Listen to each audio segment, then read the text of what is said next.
මේ රටේ ජනාධිපතිවරයා ඔහු ප්‍රකාශ කරනවා ජනතාවට පහත් වින්දනය ලැබේ තමන්ගේ පාක්ෂිකයින්ට. මාලිමා පාක්ෂිකයින් මේ දිනේට ගියේ ඔවුන්ට කියනවා පුඩි ගහන ලේස්තු වෙන්න කියලා අධිකරණ තීන්දුව සම්බන්ධව. සතියේ සියදිවි නසා ගැනීම තමයි මේ ආණ්ඩුවේ පහළන යටතේ දකින්න ලැබෙන්නේ. දැන් මීට කෙටි කාලයකට පෙර තිබුණ දවසේ වෙඩිල්ල. දවසේ වෙඩිල්ල දිනපතා කොහේ හරි වෙඩිල්ලක් පත්තු වෙනවා. මොකද බංකු අරන් එන්න කිව්වා ටියුෂන් දෙන්න රාජ්‍ය ආරක්ෂාව ගැන. දැන් ඔවුන් ආණ්ඩුකරණය දෙනකොට දවසේ වෙඩිල්ල තිබුණා. ඒ වගේ දැන් සතියේ තියෙනවා සියදිවි නසා ගැනීම. මේ සියදිවි නසා ගැනීමේදී ලෝක ඉතිහාසයේ ප්‍රථම වතාවට තමන්ගේම බලනහර කීපයක් එකක් නෙමෙයි කීපයක් තමන් විසින්ම කපාගෙන සියදිවි නසා ගන්නවා. ඒ වගේම දැන් සියදිවි නසා ගැනීමක් කියලා වාර්තාවක් තිබෙනවා. අපි මේ රටේ පුරවැසියෝ විදියට කියන්නේ මේ රටේ යුක්තිය පසඳලීමේ ක්‍රියාවලිය ඉෂ්ට වෙනවා වගේම ඉෂ්ට වෙන බව පේන්නත් තියෙන්න ඕන. නීතිය හදාරන ශිෂ්‍යෝ නීතිඥවරු මේ අධිකරණ ශාස්ත්‍රයේ සියලු දෙනාම දන්නවා මේක රත්තරන් ආප්තයක් අපේ නීති ශාස්ත්‍රයේ තිබෙන ප්‍රජාතන්ත්‍රවාදී රාමූන් තුල නීතිය ක්‍රියාත්මක වෙන්න ඕනේ. ඒ ආකාරයට පුරවැසියාට විශ්වාසයක් ගොඩනැගිය යුතුයි. තමන්ගේ අතින් නීතිය ක්‍රියාත්මක කරන්නේ වනචාරීන් වගේ රටේ තියෙන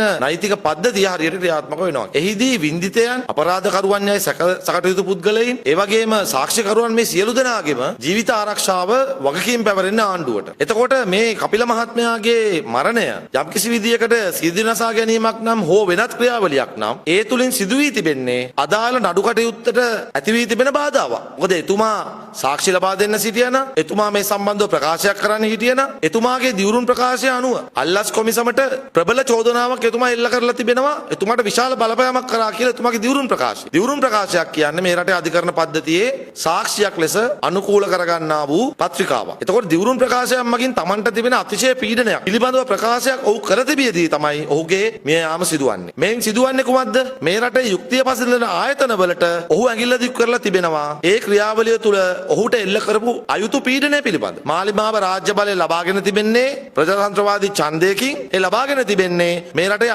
සංවර්ණ තුලන ක්‍රමයේ යටතේ මේ අධිකරණයේ ව්‍යවස්ථාදායකයේ විධායකයේ වෙන වෙනම ක්‍රියාත්මක වෙන පොරොන්දුව ව්‍යවස්ථාවේ දියුරලා මේ മന്ത്രിවරු ඇමතිවරු ජනාධිපතිවරයා පවා ඒ දියුරුමත් එක්ක ඇවිල්ලා තියෙන හැබැයි අපිට පේන්නේ නැහැ. ඒ දියුරුමත් ක්‍රියාත්මක වෙනවා. ඒ වෙනුවට Tamanට මේ රටේ ජනතාවගේ ජන ජීවිතය යහපත් තත්ත්වයට ගේන්න බැරි නිසා දැන් මොකද කරන්නේ? ජනතාවගේ වෛරය අවුස්සලා Taman බලයට ආව වගේ වෛරී ඡන්දපදනම ස්ථාවර කර ගැනීම සඳහා මැතිවරණ වේදිකාවේ නැගලා මේ රටේ ජනාධිපතිවරයා ඔහු ප්‍රකාශ කරනවා ජනතාවට පහත් වින්දනය ලැබේ තමන්ගේ පාක්ෂිකයින්ට. මාලිමා පාක්ෂිකයින් මේ දිනේට ගියේ ඔවුන්ට කියනවා පුඩි ගහන ලේස්තු වෙන්න කියලා අධිකරණ තීන්දුව සම්බන්ධව.